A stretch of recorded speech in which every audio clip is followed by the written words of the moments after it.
Welcome to the Brownsville Minute, a community-conscious conversation and a platform that provides information, wellness, love, and unity all on a digital platform. And our goal is to try to make sure that our community residents are informed, conscious, and that we are connecting the dots on a virtual platform. The Brownsville Minute is designed for everyone. Please join us with the Brownsville Minute.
Welcome to the Brownsville Minute. Hey, welcome to the Brownsville Minute. Hey.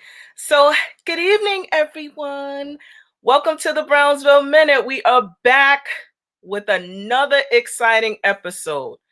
This week is one where we have a lot happening in the community. We are collaborating with our partners and other parts of Brooklyn. But what's so amazing about all that's happening right now is that you're here and we're going to provide you with some information. So, welcome to the Brownsville Minute. For those who are new to the Brownsville Minute, I say thank you for joining. This platform is one where we provide information across the platform where we have conscious conversations that impact residents of East Brooklyn with a specific focus, targeted focus on Ocean-Hill Brownsville, my hometown. We try to gear this platform with a specific focus on conversations that's important to you, important to me, and important to our next generation. Health, finances, small business, civic engagement, and safety. And so we all know that this week is one where we are intentionally focused on our community safety. And I am super excited because we have a guest that is probably not new to those who are in the community, but to this platform, we want to welcome Mr. Eric Waterman, who is the Executive Director of East Flatbush Village. So I'm going to bring on Eric and welcome. Welcome to the Brownsville Minute. Thank you. Thank you for having me. Much appreciated. Appreciate the love and the support and the recognition. Anita, it's been a pleasure speaking to you offline and looking forward to our conversation online. So welcome and thank you. Thank you for the welcome and hello to everybody out there who's familiar and used to the Brownsville Minute. So I got a couple of questions because usually everyone has these really long and packed bios and all the degrees and all these other wonderful accolades. Mm-hmm. Tell us something about you, Mr. Waterman, that you want the audience to know. What's the secret sauce about you? The secret sauce is as basic as just wanting better for our community. Born and raised in Brooklyn. I've technically on the Brownsville, there's a borderline between Brownsville, Canarsie, and like East Flatbush section. Mhm. So I was kind of right there. I went to public school in Brooklyn all, my entire life. I was born and raised here and found even the love of my life here. My wife, who we are married now for going on 20 years this year. Both born. Wait. Let's pause. Shout out to Black Love. Yes, indeed. Monique Chandler Waterman. She's amazing. Many people probably know her probably more than they know me because she's out there regularly in wearing many different hats. And we appreciate her for all the work that she's done. We co-founded this organization together with that vision that we can be better for our community. We can develop our community by identifying and supporting the youth in our community to be better for their community. We know it. We've looked at it as a basic, simple approach, which was we wanted to provide what we either didn't have or we knew we needed when we were kids.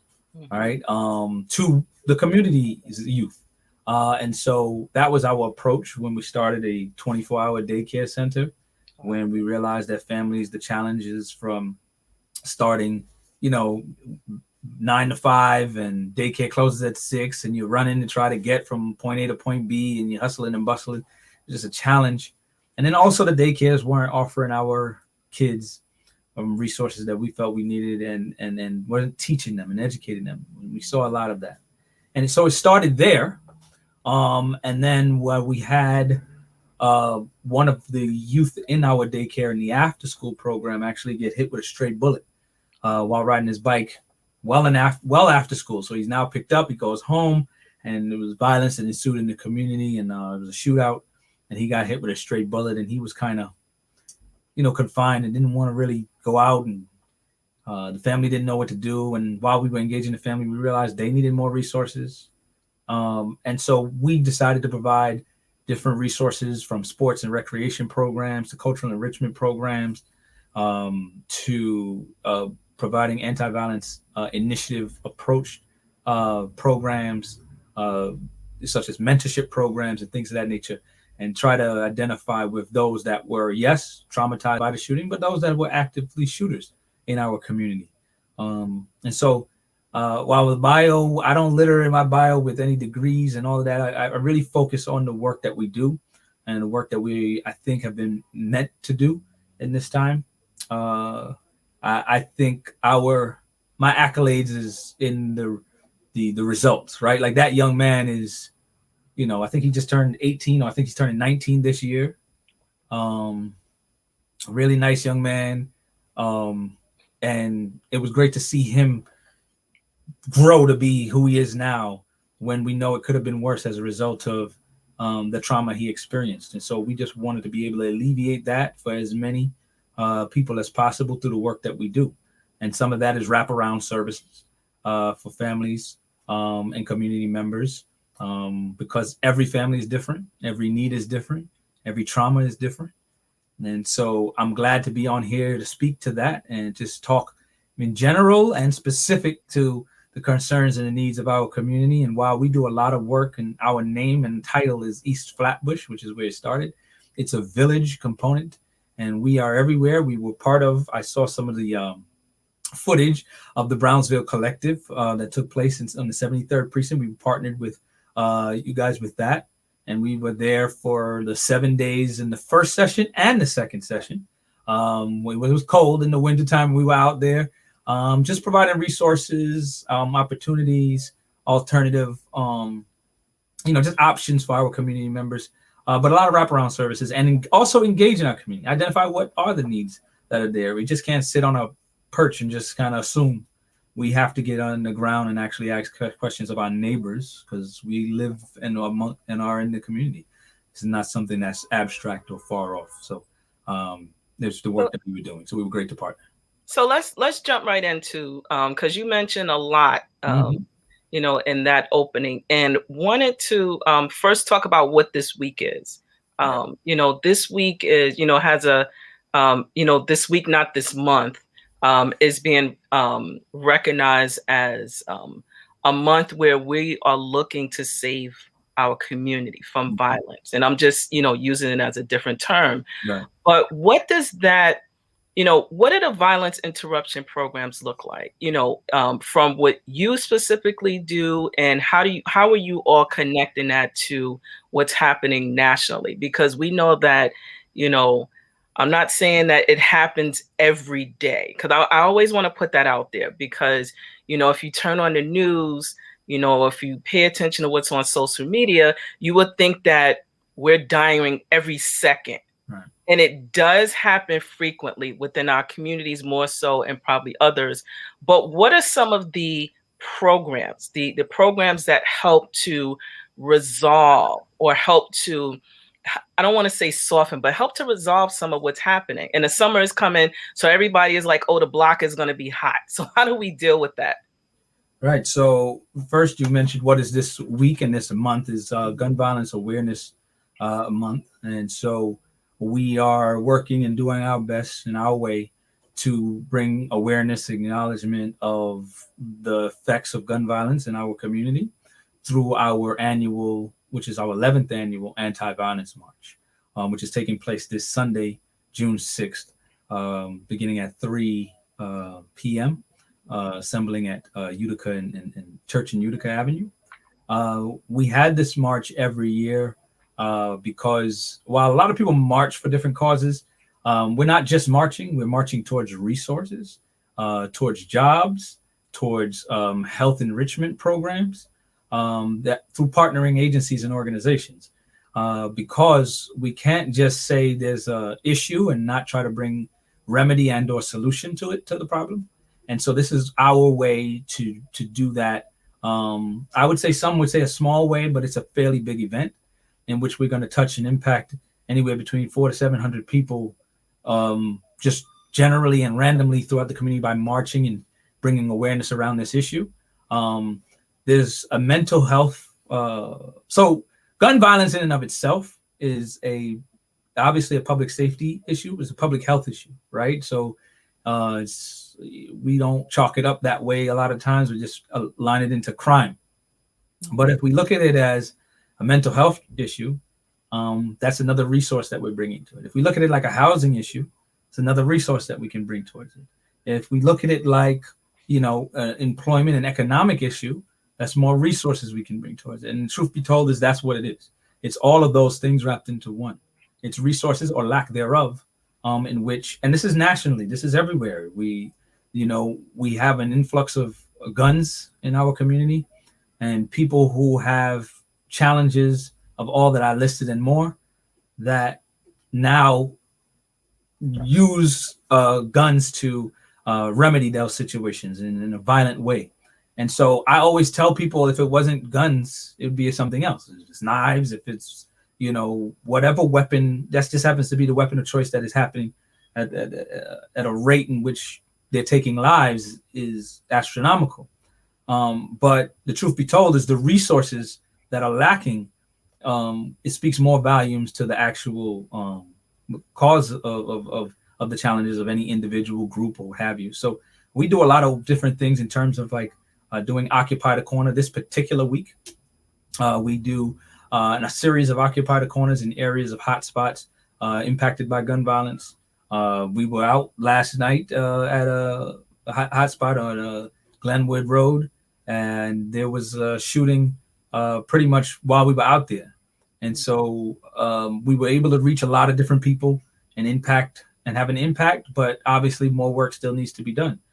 Just because we are out there doesn't mean it's going to stop it, but we are working to save lives. I don't care if it's one life at a time. We go out there and we save one life. We did a great job that they always tell our team. So part of that looks like interrupting violence in that way. We are more of an anti-violence initiative organization who focuses on wraparound services for the community to prevent violence. So I wanna dig a little bit deeper, because I always salute those who, I call you all the frontline soldiers, Yeah. right?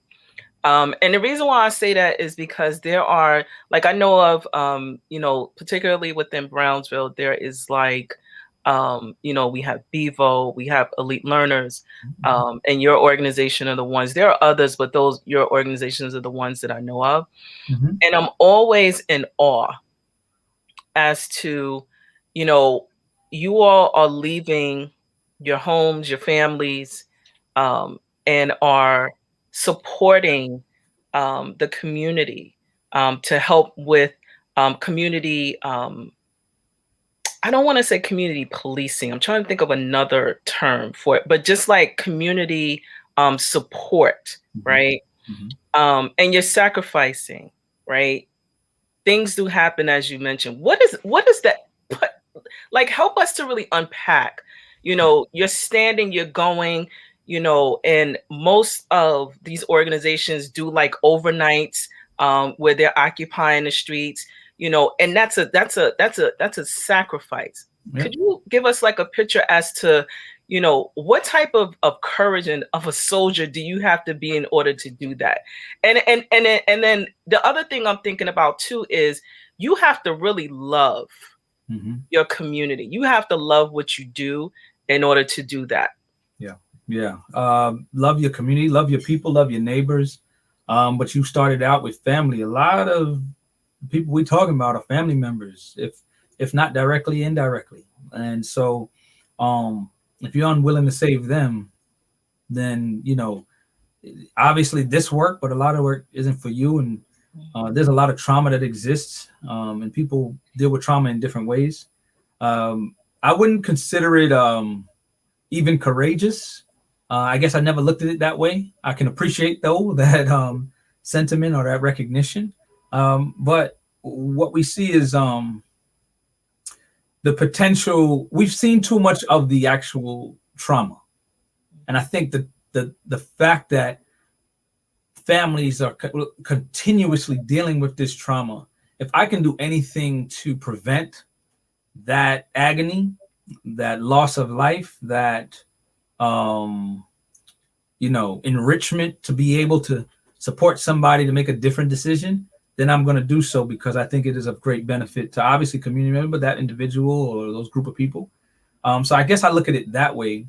And I know you said we leave our households and we're out here, but again, it's our neighborhoods. And how my wife and I always looked at it was, if I'm not developing my community, if I'm not saving the young brother and sister who's out and about, who might choose to do the wrong thing, who might choose to pick up a gun instead of resolve a situation a different way, in a peaceful or safer way.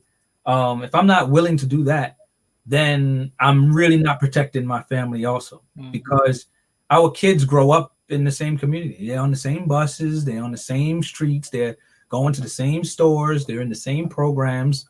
And so to develop our family, we have to make sure we develop and protect them and protect our community and develop our community in the same right and same lane, I think, is necessary. And I guess that's just our unique approach to it. My wife and I have 4 kids. And sometimes they're out there with us too, because they understand the dynamic of trying to better their community. And I think that's just been our, I guess, blinders on approach to it. So some people might have a different perspective as to why. That's just been ours. And we have a village approach, hence the title in our name, our organization's name, is to make sure that we bring everybody together to help everybody out, right? So we just had our anti-gun violence awareness rally, which I believe you've seen and taken part of. And in that process, we had agencies on there, we had elected officials, we had general community members. It was live, and we had everybody speak, and we had panelists who do work around gun violence. And the whole premise of the rally wasn't about going hoorah. It was about rallying all the resources and the support together to bring that forward to the community. And that's what the goal is to bring a village approach. We can't do this segmented. So I guess that's my spiel on our approach towards it. Some other people might have a different approach. Ours is, you want to protect your family. You can't just do it in a silo. You also have to get out there and engage your community to protect them through the work that we do. Yeah, I salute you all still, and kudos to that, because I think that, and I definitely agree about the village approach. I always think about you cannot grow in isolation, right. And so you need the support of, whether it's your next door neighbor, whether it's the community over, whatever it is, we're all doing our part and shouldn't feel as though, we're isolated from one another. We it's funny, we all live in one world, unless we, are traveling out of space. It's just one space that we all need to take care of. Mm-hmm. So to your point about, really connecting, these are our neighbors, everybody has challenges. How do we support them? Which leads to, my question about, the evidence, right? The evidence that supports community action initiatives, right? So you're out doing the work. We have other organizations out doing the work. How do we know that this is working? Right. That is it's a very good question. Because even though we do this work, we were out there yesterday and there was a shooting, right? And so somebody would say, yeah, y'all spent all that time out there and there still was a shooting. Right. And we can say that in every area and every organization who does this work probably has experienced either that same question or that same experience has happened. And it's not something that happens overnight. And keep in mind, we're doing this with a lack of resources. And this is new. And when I say new, we've been doing this for now 13 years. And for the first 7 or 8 years of that, there was no funding around it. Right. $0. It wasn't a sexy topic. It wasn't something that was on the news. It was just these criminals. This is what's happening in the community. We need to find them and discard them accordingly. Now you hear a lot more social justice components around bringing in more resources and opportunities to stem gun violence, because our voices have been heard of us championing not only that somebody pulled the trigger, but that trigger was pulled before the trigger was pulled, right? Like Like there was something that took place in that individual or that group's life that led them to this point. It wasn't just this epiphany to woke up today and they decided, I'm looking forward to taking somebody's life through gun violence. That didn't happen. And so I use an example in terms, just to answer your question about how do you know if it's working, is when we started this organization, we did a lot of sports enrichment programs and cultural enrichment programs, in particular around football, cheer, step, dance, things of that nature, basketball, tournaments, things of that nature. And while we were doing that work, excuse me, while we were doing that work, we realized we were spending 2 hours with youth to get them focused and around something outside of what they might have been experiencing through trauma, away on the field, the courts, wherever they were. And it worked. It was great. Those kids responded to us. The same kid who had that negative energy and the world is sour and has gone through trauma didn't have that energy. But after those 2 hours, they kind of resorted back into this world because they now had to deal with going back home, where there were other traumas that existed or reminded them or re-traumatized them. Not necessarily in their home, maybe it was in the neighborhood, on their block, with an individual, school, you name it. There's so many different dynamics. And so what we found was that we needed to then bring wraparound services to the house because we felt and found out that we can engage those families while they're still waiting there for those 2 hours with those kids. And so we did a lot of that work. And when we did that, we saw, okay, when we visited the household and we provided enrichment programs, we provided wraparound services, when we helped people with immigration statuses and pull people off the block because they couldn't get a job because they had an immigration status, or instead they were on the block slinging and gangbanging. And then at the same time, they just didn't have another outlet or opportunity. And when they got that, they left. They left the block. They left that life. It doesn't happen overnight, but those same people come back and they're appreciative, or they're coming back now and having conversations with a lot of the same youth or the people on the block that we're trying to remove from those same situations. And we're having dialogue. So we know it works. Now, if you want to talk about statistics, it's going to be challenging if we just utilize gun violence, the statistics of gun violence that's taking place. We have to look at it more on a resource component. How much resources, how many lives have we impacted? How many people have had access to it? And see it over a longer duration of time and longer window of data to draw from. So I think that's the approach. I know it works because I've seen it in people's lives. I would love to tell you we saved, 75 lives out of 100 in the last 2 weeks. It kind of doesn't work like that, only because what was the alternative that was being offered to those people to do something different? I do know that this summer we worked with over 20 youth who were impacted by gun violence in some way, shape, fashion, or form, or come from areas of gun violence. We provided them with job readiness training. We did mentorship programs.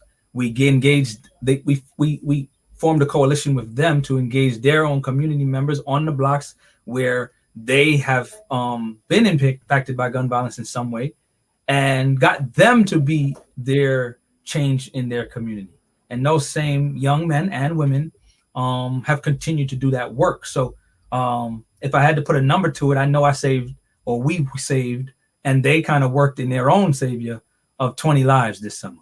And they reached out to another 20 lives, and those 20 lives reach out to another set of 20 lives. And so I think it's collective and a village approach in that way. And so that's the way I would frame it. So thank you for that. I'm going to, do something that I normally like to do. We have a couple of questions from our live audience that I would like to pull up. I don't want them to be left out. So this is a question. Chakoti, I hope I pronounced your name correctly. If not, please send me a message to get the pronounced right. This is a question. Do you talk to community members to try and humanize people who are behind the gun? If so, how? You made a great point by saying the trigger is pulled before it was actually pulled. Right. So the question is framed in a way that we just talked about with regards to, like, I think you mentioned earlier, the media, right? People get dehumanized through this process. They're all human, right? We also have individuals who end up in the system, and we need to make sure that they have services too. So when they come out, they have everything they need to not go down that path again. But the point to that question, to answer to that question, the answer is yes. We have those conversations. Well, first of all, the reason why people don't, or it doesn't seem humanized, or people seem dehumanized, is because they don't have conversations with them. They talk at them. We don't talk either with them or have dialogue around what we need and the support we need. And that's what we do when we do Occupy. We engage people right there on the streets where they are, again, in hot spots. We don't go in there saying, this is who we are, we're big and bad. And so we don't do that. We go in and go, this is what we're offering. What is it that you need? This is what we do. And oftentimes it's relationship based. We going in with people who are from and of the community like ourselves, but I go in a bunch of areas too where I'm not necessarily from. And I have dialogue with people who are from there and know the challenges that are there. And whether it be housing tenement, whether it be a street corner that's being occupied by a group that necessarily doesn't live there. And I'm generalizing it because to get into specifics wouldn't do anybody any benefit. But we have conversations with people about it. And we did that even as of last night. And today we were in Glenwood Houses today. And we start with conversations like, for example, we did a food giveaway. The food giveaway is, in my opinion, just a carrot. We end up having conversations and dialogue around a full range of issues. But the food was what drew people in towards us. When we were giving out masks and PPE, we did the same thing with that. When we're doing Occupies, we're coming to people and providing them with opportunities for job training, OSHA training, for those that are looking to get into the construction field, knowing that you need certain certifications. Some people, we work with other agencies to make sure we provide other resources. So the conversation is at a humanized level. And that's the approach and the idea of Occupy. I'll give another thing that we do out on the streets. We're also ultimately the first responders when we're dealing with gun violence. When I say we, I mean every community member. Myself, you, Anita, anybody who has seen and been around gun violence, even those that are involved in gang activity. We're oftentimes the first responders. And so we do stop the bleed trainings at our Occupies as well. Because while we don't necessarily condone, obviously, gun violence and the result of thereof, we realize that our community is traumatized by the loss of life. And if we could prevent that loss of life there on the spot as a result of a violent interaction, then we need to at least train our community on that. When we have that dialogue with community members, they turn around and are open to hearing more resources. Sounds crazy, kind of sounds like a backwards approach to some people, but to us, it's absolutely humanized to answer that question.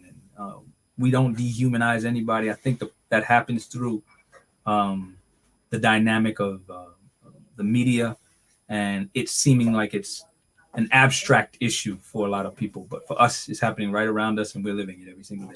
So let me do a follow-up question, because it whenever I am thinking about, or as I'm listening to you, I'm thinking about policies, right? Policies that, sometimes, we may not know to,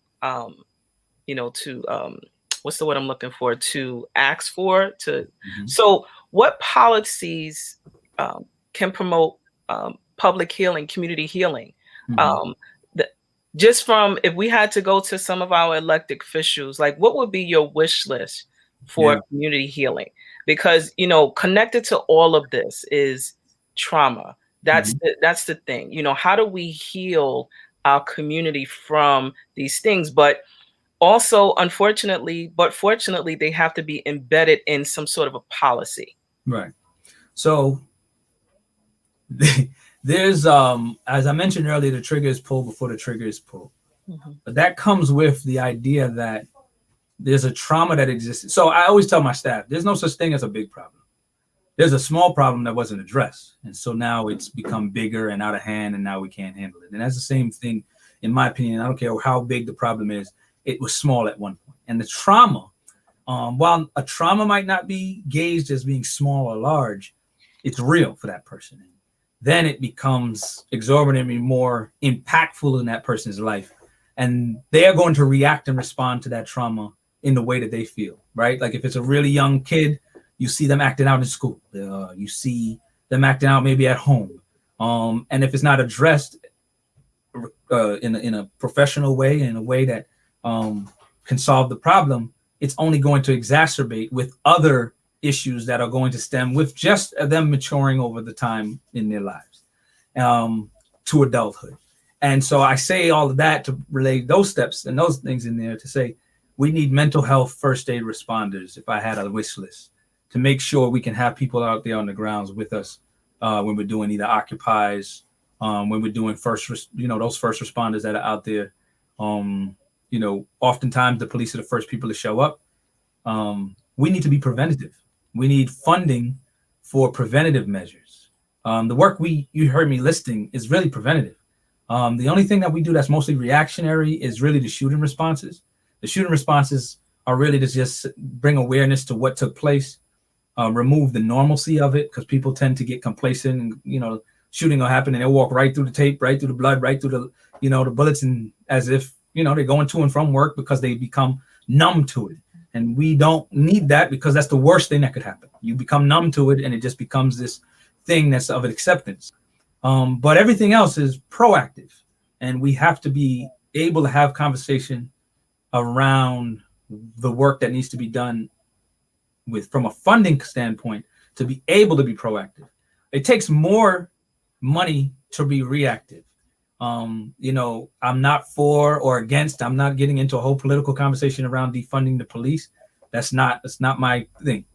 But I do know that the amount of money that the police have from a reactionary standpoint is way more exorbitant to what organizations like ourselves and organizations on the ground that do a lot of preventative work obviously have. And I'm not just talking about anti-violence. I'm talking about cultural enrichment programs and community development programs. I don't know what that would look like if we shifted that around, but I would love to see an exorbitant increase in investment in our community. We had Reverend Kirsten Foy on the call the other day, and he mentioned something that I thought was outstanding. He said, if you look at the spaces in which money is being spent in terms of our community, if you invest in school, you're going to get educated people. If you invest in financial having financial education, you're going to have a bunch of people who are financially, invested in their development and their growth. If you have a bunch of people who are, if we invest in health enrichment and eating proper, you're going to have a bunch of healthy people.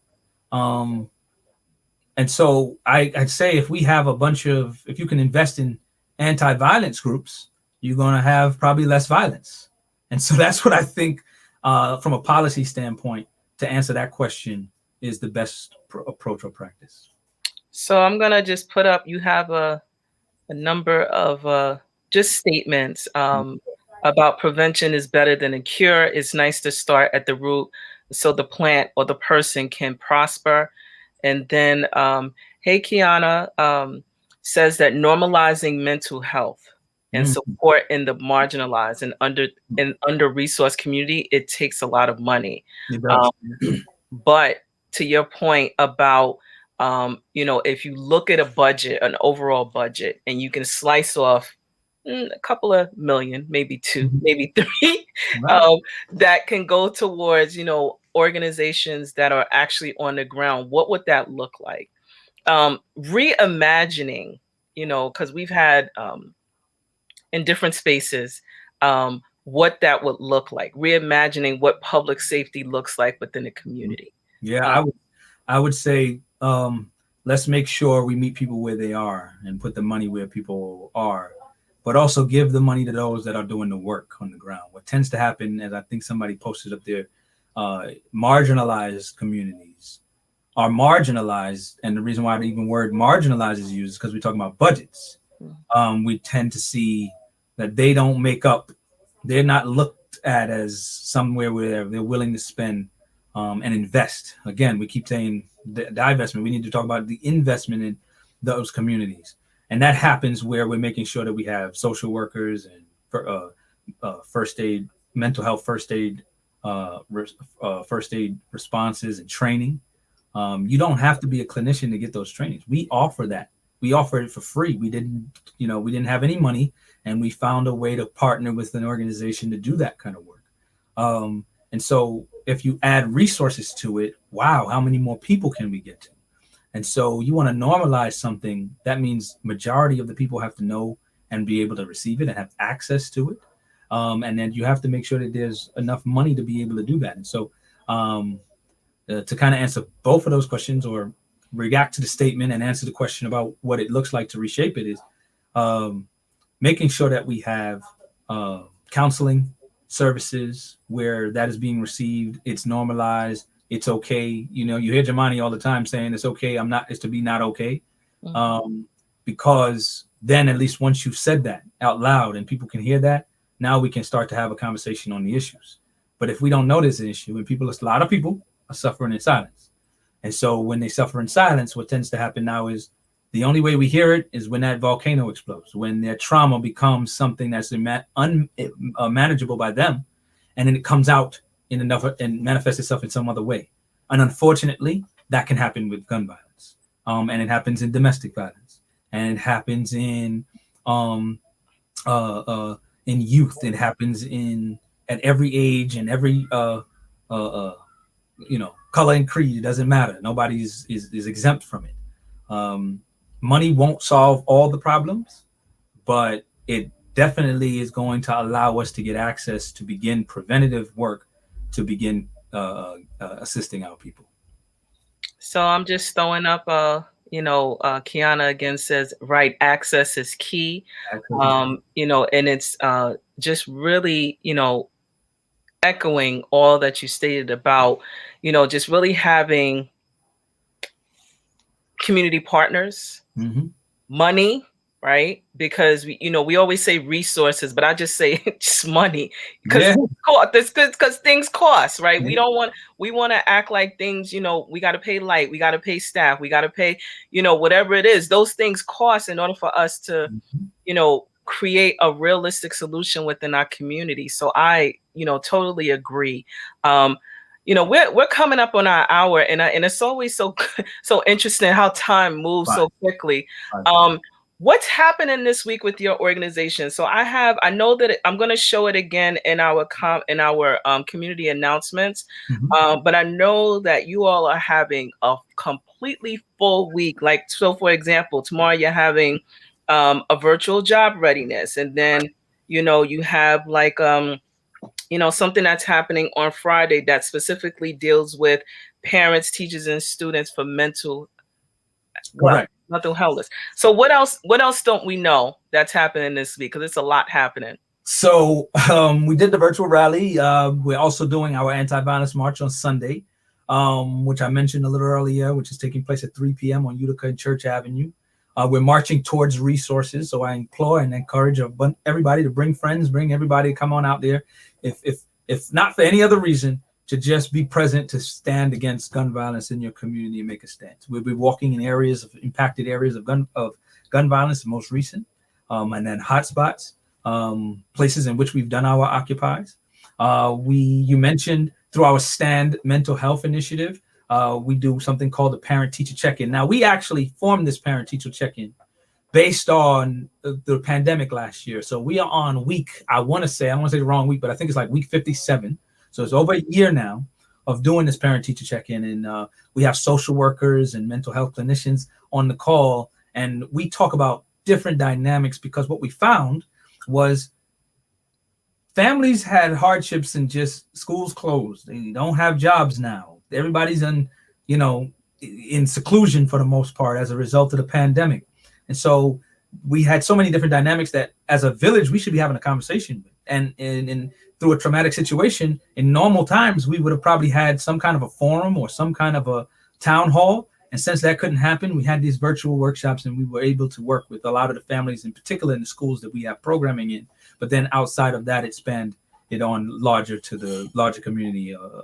And so we encourage people to do that. It's on Facebook Live, and we do it every Friday beginning at 4 p.m. to 5:30 p.m. So that's going to happen. And then we have a list, if you show at some point the flyer, of occupies at different locations. Those occupies are shorter in span. Normally we're out there for longer periods of time. You mentioned a little earlier, sometimes overnight.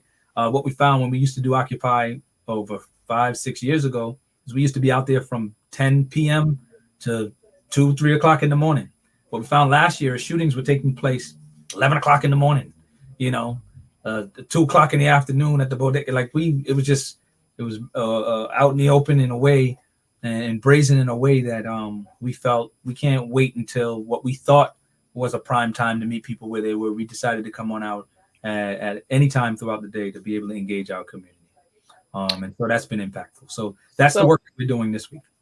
So I'm putting in a plug. Kiana says that she works in workforce development and would love to connect. Is there a contact that we can share, or do you want me to just connect you all both offline? Both. I would love if you can put it up for those that maybe not have answered the question, and maybe I know it's streamed or at least it will be posted. You can put up our email address is admin at eastflatbushvillage.org. Admin at eastflatbushvillage.org. You can reach us. Is it spelled?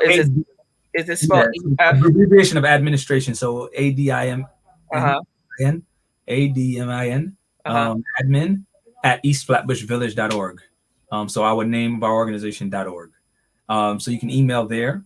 I would say, I think it's Kiana. She should definitely join our virtual job readiness workshop. We have panelists already set up, but it would be ideal that she can still participate in that, and that's virtual. So the things that we are having virtual this week, we're taking all of that and bottling it, and then having it at our resource fair, resource, health, and job readiness fair that will culminate at the end of the March. And so we're doing it virtually, and then we're also having it in person at the end of the March for the resource fair. So come on out, be a part of that, be a part of the virtual job readiness. This is not the end. We're not just to do it one time. We're just doing this on a more, I guess, over the course of a week to kick off Gun Violence Awareness Month. But we're going to be doing this throughout the year. We definitely ratchet everything up before the summer kicks off, but we can't wait. It's actually getting hotter out there as we speak. And so it's something we need to make sure we have the resources for now, especially since things are starting to also open up as a result of the pandemic and vaccinations and so on. And we want to make sure that people have options and resources and access. Okay. So we can find you all on social media. Yeah. I am scrolling eastflatbushvillage.org. You can check out the website. And, I am really excited, for those who there is a resource fair, still opportunity on Sunday if you want a table and provide resources and information to the community. I'm actually going to be out there doing notary services and also just kind of seeing what other support I can offer. Yep. Come join me. We'll be there for a couple of hours. Would love to see you all. For those who, again, this is a community effort, and it's not, one town against another. We are all looking to heal one another and to prevent, someone else dealing with the type of pain that comes with gun violence. So I want to do, as a fun wrap up, some rapid fire one-word questions. Okay. I'm not good at those. I talk too much, but that's okay. I'm going to tell my best. That's fine. We're going to do one word. Favorite borough? Brooklyn. If you'd have said something else, I'd have been like, let's end this broadcast. Nothing else to talk about. I know. So, smoothies or ice cream? Smoothies now. It used to be ice cream. I'm older now. So I would say pizza or burgers. Ooh, I'm gonna go with pizza, only because I used to love it as a kid, but I can't really eat any of it now. So it's a pizza. I will go pizza. All right, that's fair. Yeah. In 3 years, what will change within your community? Oh, um, in 3 years, what will change in our community? One word? Ooh. One word. One word. Um, funding. Mm. The legacy that you would like to leave your family. Just that. A legacy, a proud one, proud legacy. All right. I would say your blood type, but you know. So, any final thoughts before we say so long to you? That we can do this, and we're going to do this together. And everybody's support. Don't turn a blind eye. Somebody else's. You can actually be someone who can help somebody in their time of need, and through their trauma. You just might not know it yet. So get involved, get engaged, do it your way, whether it be a platform like this where we can speak and just have the dialogue and discussion, whether it be having and starting your own organizations, whether it be providing a resource to present at fairs like the one we're having this Sunday, whether it be just engaging and working with your community, your school, uh, and volunteering, then do that. Don't be afraid to partner. In our community, we tend to shy away. We think everything has to be done on our own, and everybody else, I think, knows that it's better to be done together as a village. I'm not saying it's going to be perfect. I'm not saying everybody's going to agree, but I bet you it's not going to. A lot of people have tried it on their own, and let's go another route and let's try to do it together. Let's work together as a village. So, plugging. There is a lot of events happening with the East Flatbush Village this week. Please check them out on social media. Mr. Waterman, thank you so much for your time. Kiss your wife and your family, please. Say thank you to the family for lending us to you, because I know that you all have a really big, busy week. Yeah. And I look forward to seeing you all and supporting what you all do this Sunday. So thank you so much for your time. Take good care. Much appreciated. Thank you. Be safe. All right. Take good care. So what's really good about when we have, these conversations is not just about, you know, the little things. It's the little things, but it's the larger things that impact the full. This platform, again, is about, supporting one another and providing information, on all aspects. We have a community that's full of individuals who are supporting efforts across the board. And so stay tuned, because we have a lot more coming with the Brownsville Minute. But I want to end our episode a little bit differently, because, we had a lot of the conversations that, we were having with the Brownsville Safety Alliance. That was a week where it was a public safety initiative with residents within, East Brooklyn, really, but it was targeted specifically for Ocean-Hill Brownsville. But I want to show our community events, but then I want to, and stay tuned. Don't leave just yet, because there is a video that was actually recorded by one of the team leads from Bevo that I think should be shared. It's a conversation that we often don't want to tackle, but this is an opportunity for us to have it all and share it. So I want to thank you. Don't go anywhere though, for joining us live this evening. I'm going to finish up by showing the community announcements and also wrapping up with the video that I think you should share.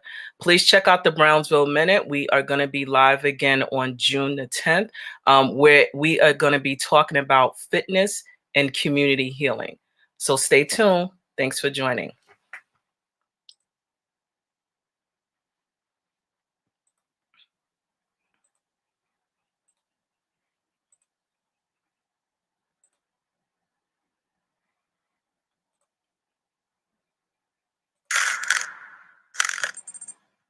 So that's what me and my team is kind of, sitting back and really analyzing.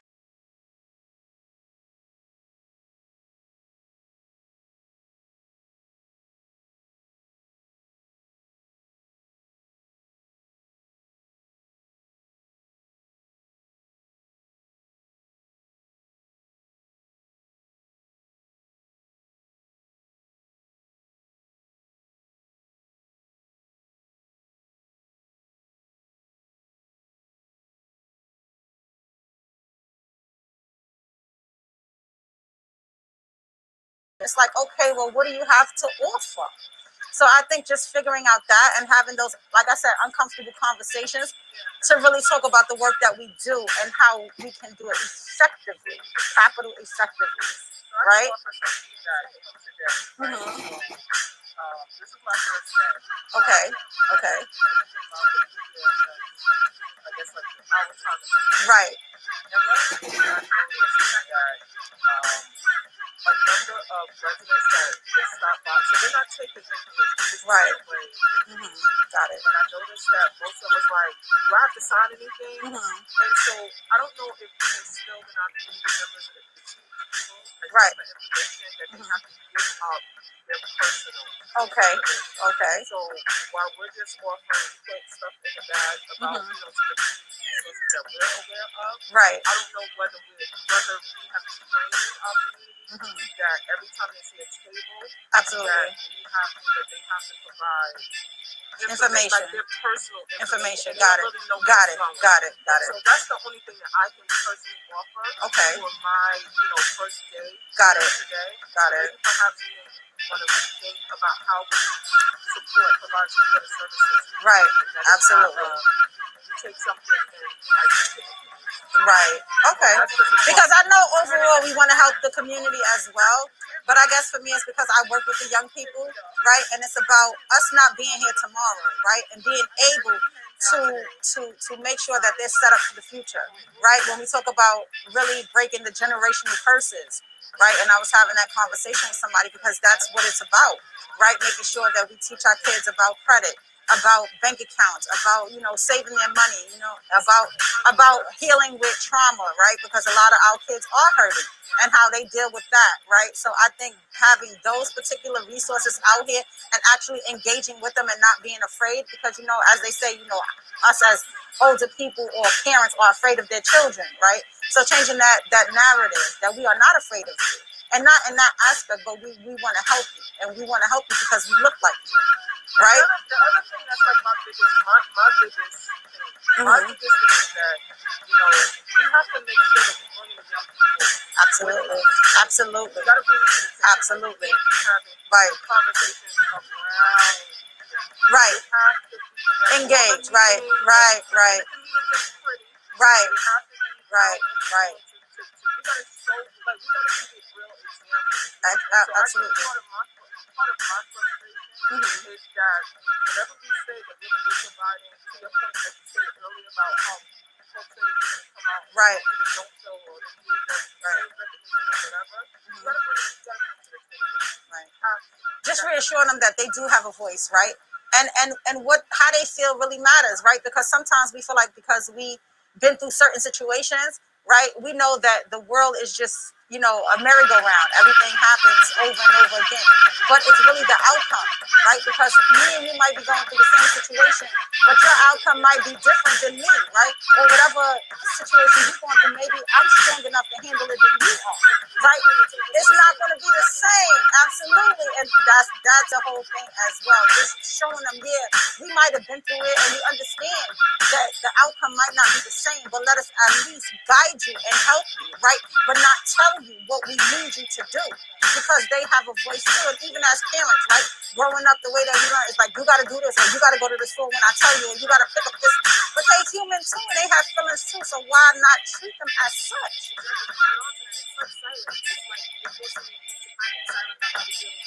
Right, absolutely.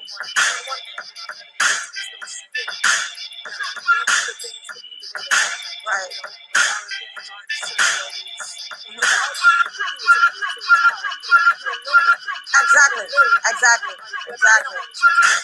Exactly. Right.